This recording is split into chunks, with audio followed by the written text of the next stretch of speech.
Fala pessoal, nesse módulo agora a gente vai conversar sobre economia, tá certo?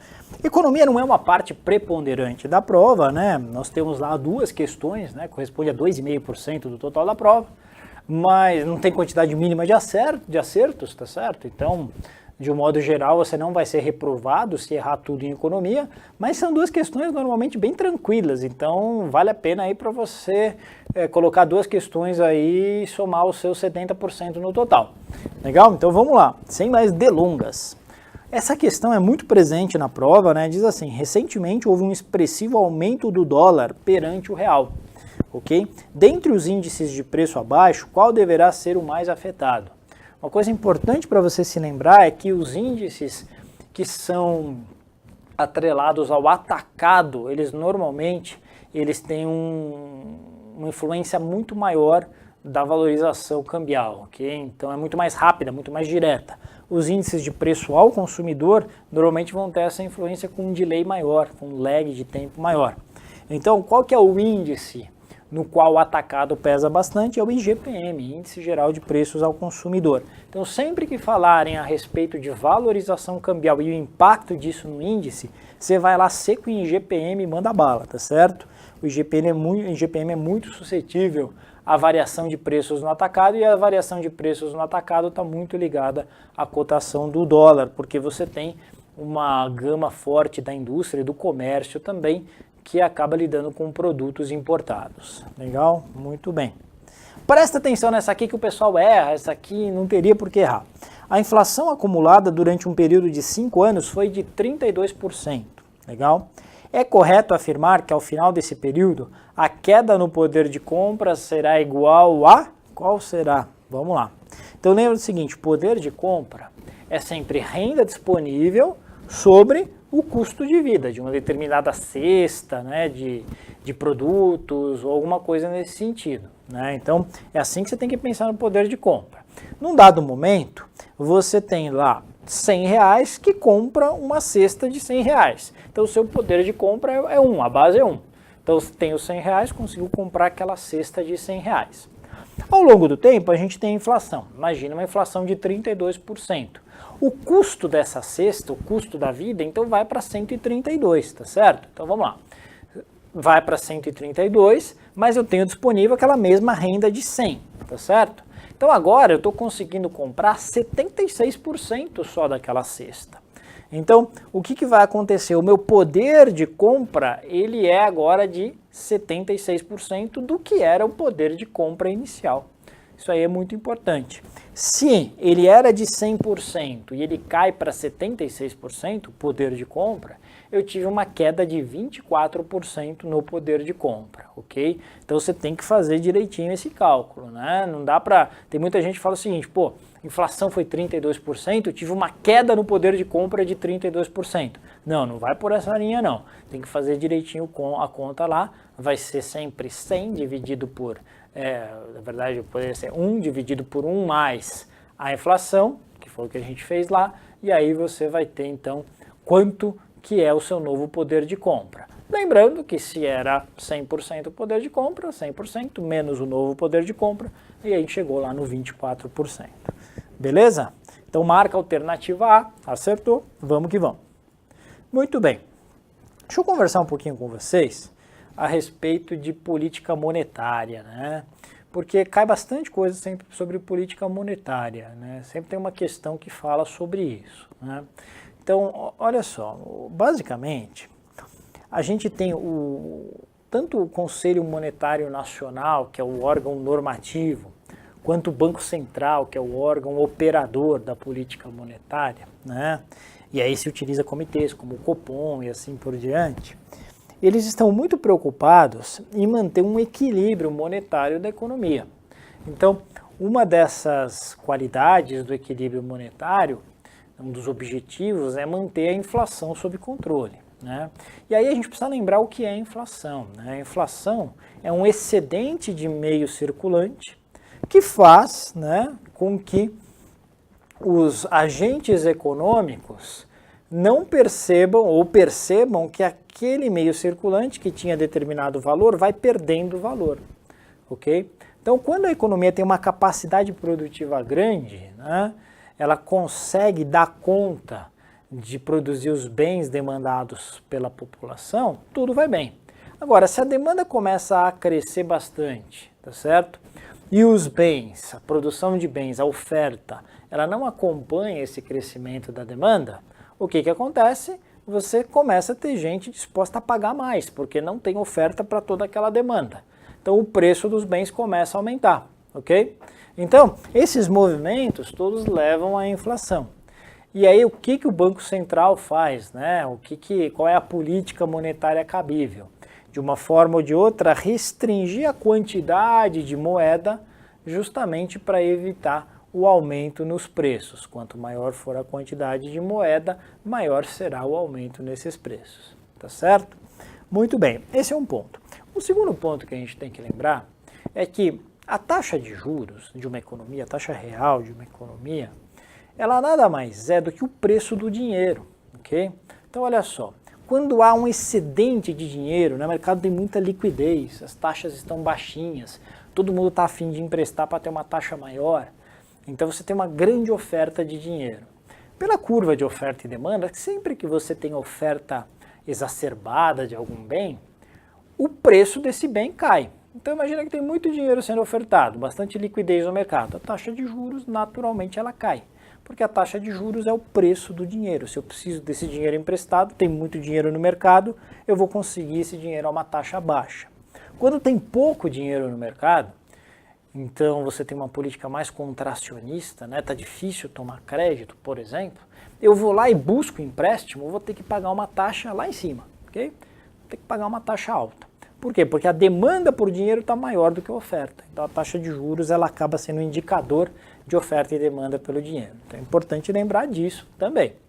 Beleza? Legal, muito bem. Então com isso acho que a gente consegue fazer essa questão que está aí. Se o Banco Central decide diminuir a oferta de dinheiro, diminui a oferta de dinheiro. O efeito no curto prazo mais provável seria então se você reduz a oferta, mantém a demanda, normalmente o que vai acontecer com o preço? O preço sobe. Preço do dinheiro subir quer dizer que taxa de juros real vai crescer. Então, você vai ter um aumento na taxa real de juros, tá certo? Aumento na velocidade do dinheiro, semelhante ao declínio na oferta de dinheiro, não faz sentido, né? Declínio na taxa de desemprego? Não diretamente, não dá para dizer isso. Aumento na demanda agregada também não é cabível aqui. Vamos lá. São fatores que tendem a elevar a oferta monetária da economia. Então, lembra que a política monetária do governo, né? Vou falar aqui. Lembrando que isso a gente tem maiores detalhes nas nossas aulas gravadas lá no curso online, tá? A política monetária, ela se quebra em alguns pilares, né? Então, por exemplo, a gente tem o compulsório, né? O que é o compulsório? É assim, para cada R$1 de depósito à vista que a população faz, um percentual desse R$1 tem que ser depositado junto ao Banco Central, é o que a gente chama de depósito compulsório, tá certo? Então, quando o Banco Central ele quer enxugar o meio circulante da economia, né, quer ter uma política mais contracionista, né, pouco crescimento, pouco dinheiro na economia, porque está com medo de uma alta da inflação, ele aumenta o depósito compulsório. Isso quer dizer que mais reais as instituições financeiras, quando captam, vão ter que deixar lá no Banco Central, para enxugar o meio circulante da economia, ok? Você tem taxa de redesconto. Taxa de redesconto. O que é a taxa de redesconto? Taxa de redesconto é o seguinte, imagina que você tem bancos que são doadores de caixa e tem bancos que são tomadores de caixa. Pega bancos grandes, com uma grande rede de agências que captam muito recurso, depósito à vista, depósito a prazo. Normalmente quando chega lá no final do dia, sobra a caixa, tá certo? Toma mais do que empresta. Então empresta esse dinheiro, passa lá no Tesouro Nacional, nas operações do Banco Central, nas operações chamadas overnight e tal, e vai remunerando esse dinheiro. Tem outros bancos, principalmente bancos de crédito pessoal, né? Bancos que não têm aquelas capilaridade de agência, né, para captar recursos, emprestam mais do que eles tomam de recursos, pode chegar no final do dia eles precisam tomar recursos dos bancos que são doadores. Às vezes não consegue fechar o caixa, tem que ir lá no Banco Central, que é o emprestador de última instância, fala, Banco Central, eu preciso entrar no redesconto, me empresta uma grana até amanhã porque eu não fechei o caixa. Bom, aí o Banco Central pode colocar uma taxa lá em cima, uma taxa lá embaixo. Se o Banco Central colocar uma taxa lá em cima, as instituições financeiras elas vão ficar, opa, peraí que o redesconto está muito caro, então vamos segurar um pouquinho o pé, não vamos emprestar tanto, porque a gente pode entrar no redesconto e isso é punitivo. Legal? Se o redesconto tiver uma taxa mais convidativa, normalmente as instituições tendem a ter mais liberdade para emprestar recursos. Então, quanto maior é o compulsório, menos dinheiro na economia. Quanto maior é a taxa de redesconto, menos dinheiro na economia, porque também as instituições que são tomadoras de caixa, elas tiram um pouco o pé. Tá certo? Então você tem basicamente essas duas políticas, mas também tem a política de títulos públicos, né? Títulos públicos. Então olha só. Imagina o seguinte. O Banco Central ele faz o seguinte, ele precisa relevantar recursos, né? Então precisa cobrir lá buracos no orçamento, tal, gasta mais do que arrecada, né? Tem um déficit fiscal, tal. Então via política monetária ele pode ir lá e se financiar. Emite títulos da dívida pública, vende LFT, LTN, NTF, NTNB, e com isso está captando recursos dos agentes econômicos, ok? Então, quanto mais vende de título, mais está enxugando o mercado de grana, está pegando a grana que estava no mercado, tá certo? Então, numa política contracionista, né, tirar dinheiro da economia, ele vende títulos, tá certo? Numa política expansionista, ok, colocar dinheiro na economia, fazer a economia rodar, ele faz o contrário, né? Ele recompra títulos e põe dinheiro na economia, tá certo? Então, quando você tem um aumento aqui na venda de títulos, né, você está enxugando. Então, deixa eu fazer o contrário aqui, só para não confundir ninguém. Então, quando você vende mais títulos, você enxuga. Ok? Ah, não. A flechinha estava certa.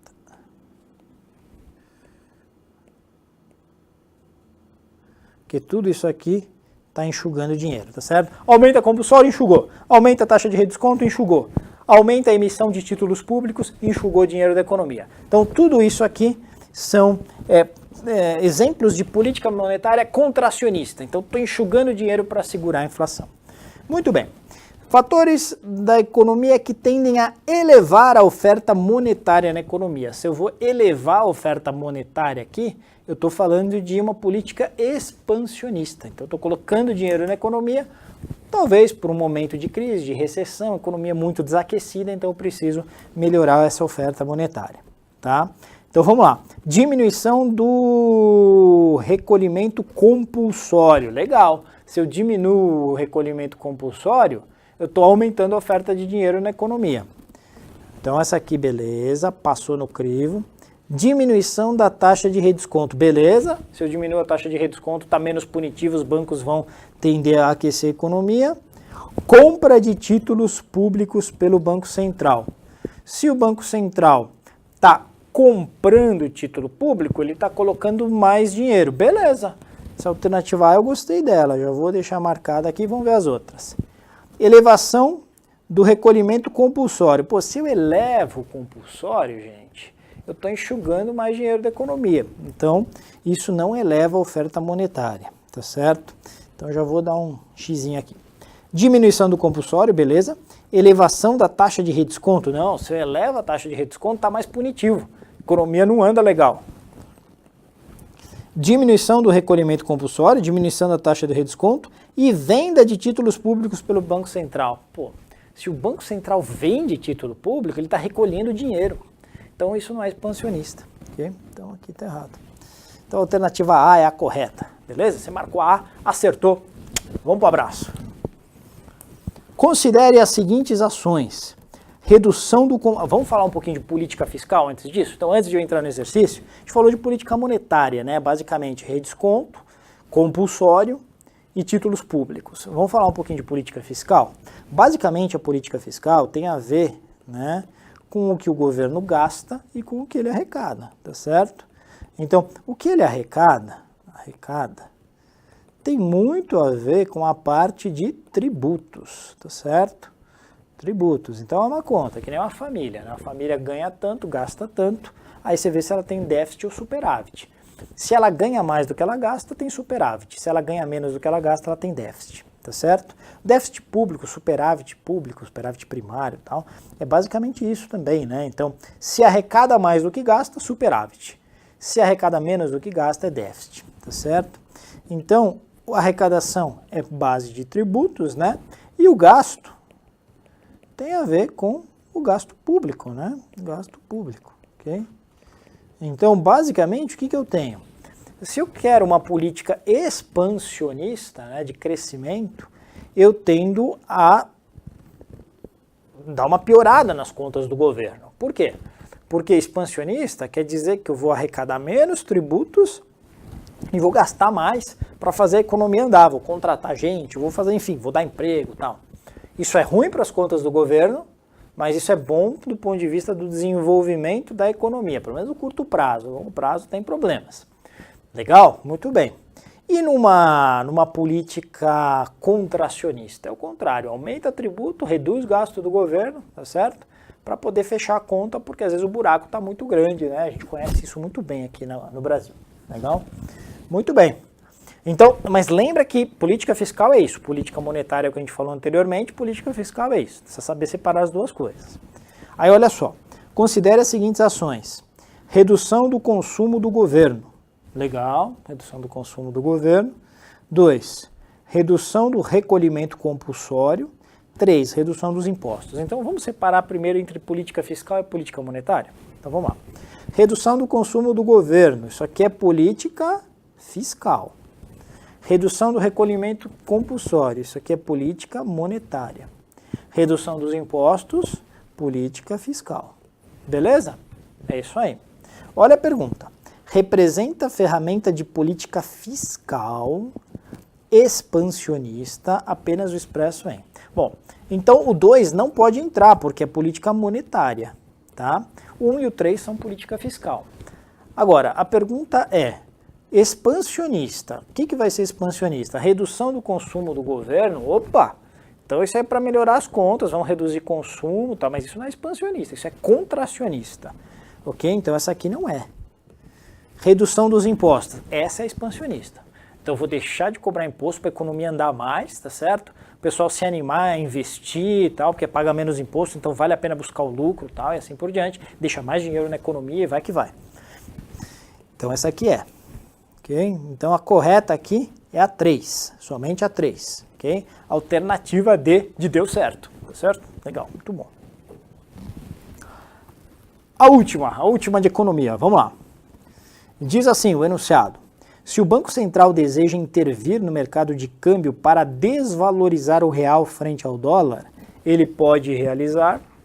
Vamos lá, então lembra o seguinte: tudo na vida é oferta e demanda. Preço de qualquer bem é oferta e demanda. Seja ativo físico, seja ativo financeiro. Legal? Lembra isso. Bom, o dólar também. Se você tem uma procura muito grande por dólares, o que você vai ter? Um aumento da cotação. Okay? O dólar vai se valorizar fortemente. Então, quando a população de um país não confia mais na sua moeda local, o que os caras começam a fazer? Eles começam a trocar isso por dólar, mandar para fora, tal, e aí o dólar dispara de vez, porque você tem uma explosão de demanda pelo dólar. Então imagina o seguinte, o dólar está se valorizando, o pessoal preocupado, comprando dólar, o pessoal que tem dívida em dólar apavorado, já vou comprar dólares agora para pagar minha dívida. Não é. Isso é um pepino. Agora, o que o governo criou? Né? Ele criou uma estrutura chamada swap, né? Lembra que o swap ele é uma aposta, né? Você tem uma ponta apostando numa coisa, outra ponta apostando em outra. No swap cambial tradicional ou direto, né?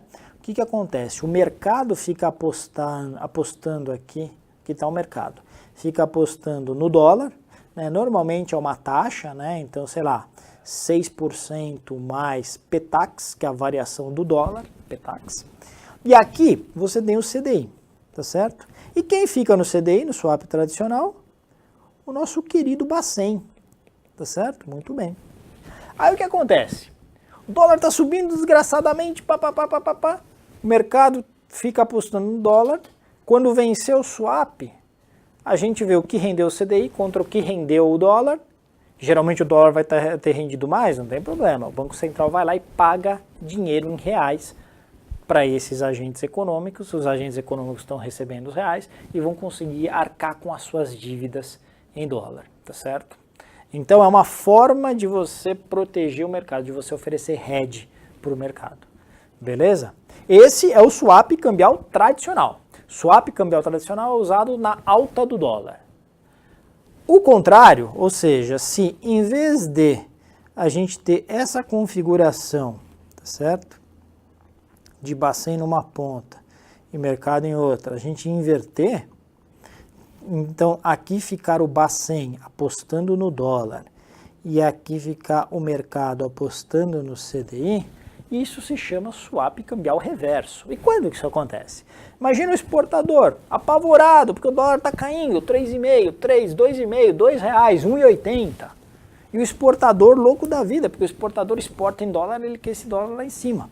Então, o Banco Central oferece o seguinte: exportador, fica você na ponta CDI e eu fico na ponta dólar. Aí você fica despreocupado, porque se o dólar encolher demais, eu vou te pagar essa diferença aqui. Porque eu estou apostando no dólar, mas aí você está todo achando que o dólar vai cair demais, eu te pago a diferença do que ele cair. Tá certo? Então, o swap cambial reverso é para momentos de queda do dólar. Swap cambial tradicional, o Banco Central utiliza para momentos de alta do dólar. Ok? Bom, isso tudo ponderado, vamos dar uma olhadinha na questão. Se o Banco Central deseja intervir no mercado de câmbio para desvalorizar o real frente ao desvalorizar o real frente ao dólar, desvalorizar, cuidado, hein? Isso daí dá um nó na cabeça. Desvalorizar o real frente ao dólar quer dizer que o Banco Central, o que ele quer fazer? Ele quer que o dólar valha mais. Então ele vai usar esse tipo de estratégia quando o dólar estiver caindo, tá certo? Ele quer desvalorizar o real frente ao dólar, então ele quer valorizar o dólar. Então quando o dólar estiver caindo demais, ele vai querer valorizar o dólar, tá certo? Lembra, quando o dólar está caindo, ele usa o swap cambial reverso, tá certo? Vou fazer uma tabelinha aqui para você não esquecer mais. Alta, baixa. Isso aqui é o dólar.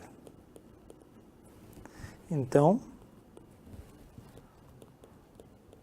quando o dólar está em excessiva alta ou excessiva baixa. O que o Banco Central faz quando o dólar está em excessiva alta? Faz o swap cambial tradicional. Em excessiva baixa, ele faz o swap cambial reverso. Tá certo? Aqui nesse caso, o dólar está em excessiva baixa, né? O Banco Central quer desvalorizar o real em frente ao dólar porque o dólar está em baixa, então ele quer fazer o contrário, quer valorizar o dólar. O que ele vai fazer? Um swap cambial reverso, então, justamente porque está em excessiva baixa esse dólar. Swap cambial reverso, alternativa B. B de beleza, legal? Muito bem, pessoal. Com isso a gente encerra essa parte de economia. Ficou curto economia porque é curto mesmo, é normalmente isso que se cobra na prova. Então se você souber isso bem, você tem grandes chances de ir lá e acertar as duas questões que vão cair de economia.